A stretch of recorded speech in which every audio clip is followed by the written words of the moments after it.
Jin, help me.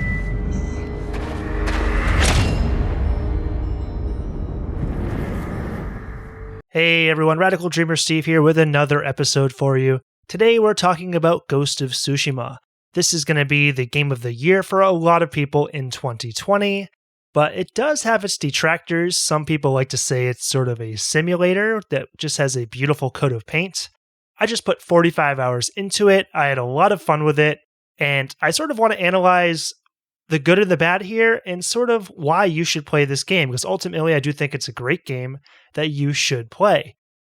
Okay, it's no secret that Ghost of Tsushima's graphics are nothing short of spectacular. I mean, it truly looks next gen, even on a base PS4.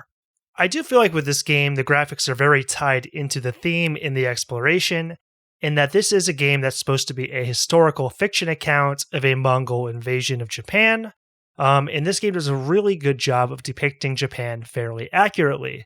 As somebody who's lived in Asia, I've lived in Korea and Taiwan, I can say I've seen some of these very same statues and these style of temples where I've lived and on my visits to Japan. I've been to Japan twice, once to Tokyo and once to Okinawa.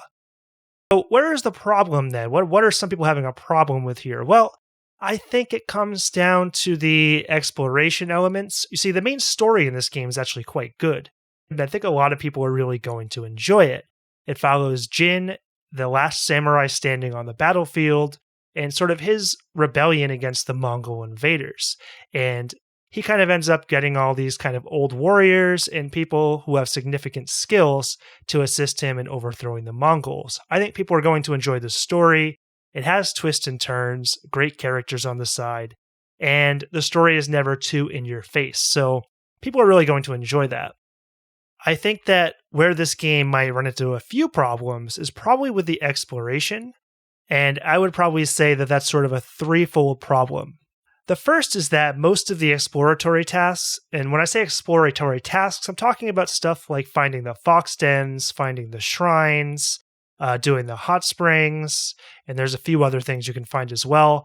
When you do these tasks, they're sort of mindless. Let's take fox dens, for example. When you find a fox den, you'll see a fox standing next to the path. You just follow the fox to the fox den, pray to it, and that's the end.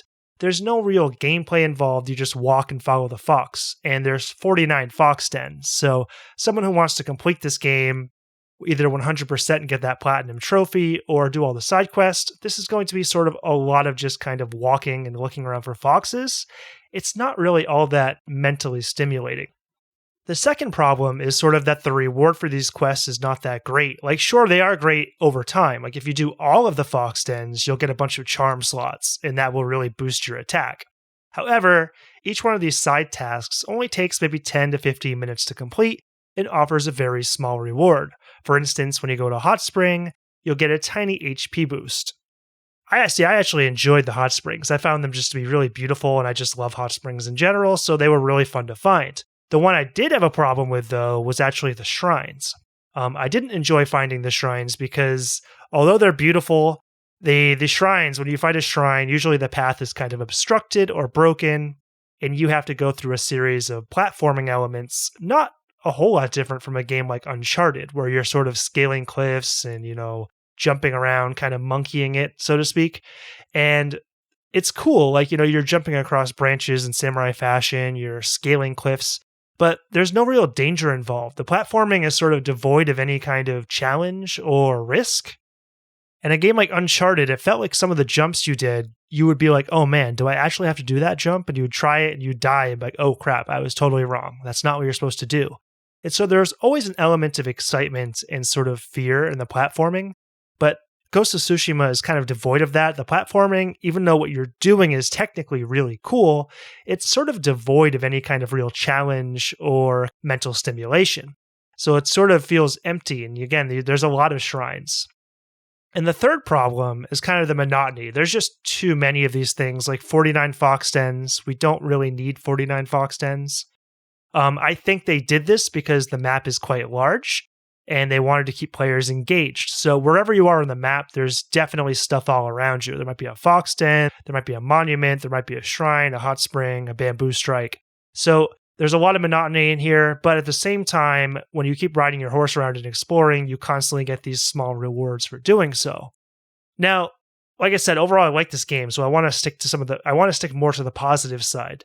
I do think there are some really good rewards for exploring. For instance, there's a lot of character quests. Each character has their own story, and you need to find them like generally between 3 to 10 times on the map between the beginning and the end of the game. So, for instance, Lady Masako is one character. She's trying to get revenge for someone who murdered her family. You have to find her 9 times throughout the course of the game. And if you don't explore the island at all, you will miss some of these quests and not be able to finish her side story. The character side stories are really good. It's really fun to see how Jin relates to these characters. And to me, this is really where the meat and potatoes of the side stuff is. Also, the mythic armor. There's like upgrades to all your bows, your swords, your armor. And those quests tend to be pretty involved. For instance, for one of the armors, you need to find these 6 samurai, or actually they're Ronin.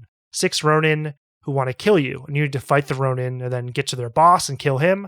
And then you get the armor. That was actually really fun. I had to use my brain a bit. I had to explore. I had to fight these 6 guys. It tested me. And I really enjoyed that quest challenged me and gave me a reward that was worth the challenge. It's kind of a game made for ADD people in some ways, go chase this fox for 15 minutes, go do that shrine for 15 minutes, and you just keep collecting these small rewards. But the game doesn't have a whole lot of like really long quests, but the ones that are there are really good. And that brings me to the Mongol camps. It seems like a lot of people had problems with the Mongol camps. See, I actually really enjoyed them. I found each and every one of them pretty fun.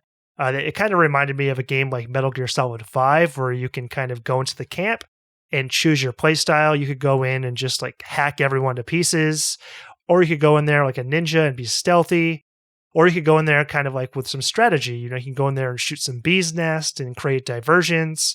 There's quite a bit of choice in how you go about these. I think what people don't like is that there's so many. I forget how many there are total, but I want to say there's about 55 Mongol camps divided into 3 subsections of the island. So there's probably just too many. They probably could have found a way to break that up, I guess, but I enjoyed it till the end, so I don't know. I really liked them, others didn't, so you'll just have to play it and find that out for yourself. So I guess in conclusion, I would say that, I really enjoyed the story in this game. It has really some really fun side quests, some that are not so fun. And this is where kind of the game toes the line a bit. It sort of wants to be a narrative game, something probably more like a Naughty Dog title like Uncharted or Last of Us. But it also wants to try to be an open world game, something probably more like Zelda Breath of the Wild or Assassin's Creed. But it sits somewhere in the middle, and that ends up being a big strength and a weakness for the game. The strength is that players who just want to see the story can basically just focus on the story. The side content will certainly give you a leg up over certain enemies, but you by no means really need to do the side content to beat the game. It's not that hard. But the players who really want to explore, take in the island, and milk this game for everything it has could easily just spend their time exploring, enjoying kind of how beautiful the island is. And therefore, the game could be anywhere from 20 to 80 hours, I would say. I spent 45. I did the main quest, and I probably spent about 20 hours doing side stuff. That was enough for me. So yeah, there's a lot of choice here. Where I think it's weak is that maybe there's not so much reason to replay it. The people that play this game for the story may not feel like they need to experience the story again. And the people who do the side content, I just don't think the side quests are rewarding enough to really do again. Like I wouldn't ever want to go back and try to find 49 fox dens. So I think that ends up being kind of a weakness for the game. So this is sort of a strength and a weakness. It's not quite a narrative game. It's not open world. I do think that this is a game everyone should play. It's one of my favorite games of the generation. The combat's really fun. I'm not going to talk too much of the combat in this video because it's sort of a separate issue. I wanted to focus more on the exploration side and the story. Needless to say, the combat's really good. It's really deep. And there's tons of little skills to learn that make the combat remain fun throughout the game. So the combat's a huge plus. I love my time with this game. I'm not sure I would replay it, to be honest. I feel like probably no. At least not for a long, long time. But who knows? Maybe that could happen. But I'm wondering what you guys think. Is this a game you're really looking to replay, or is it a game that you feel like one time is enough? And why is that? Is it because of the side content being a little bit tedious, or do you want to replay it because the story is that good? or you really think like 100%ing this game is worth it, I'm curious on your thoughts on that. My final words are, this is a great game, definitely worth one playthrough. Pick it up, play it, it's really fun.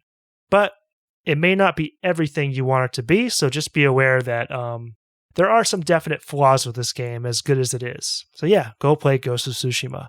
All right, thanks for listening. Game on. Catch you in the next episode.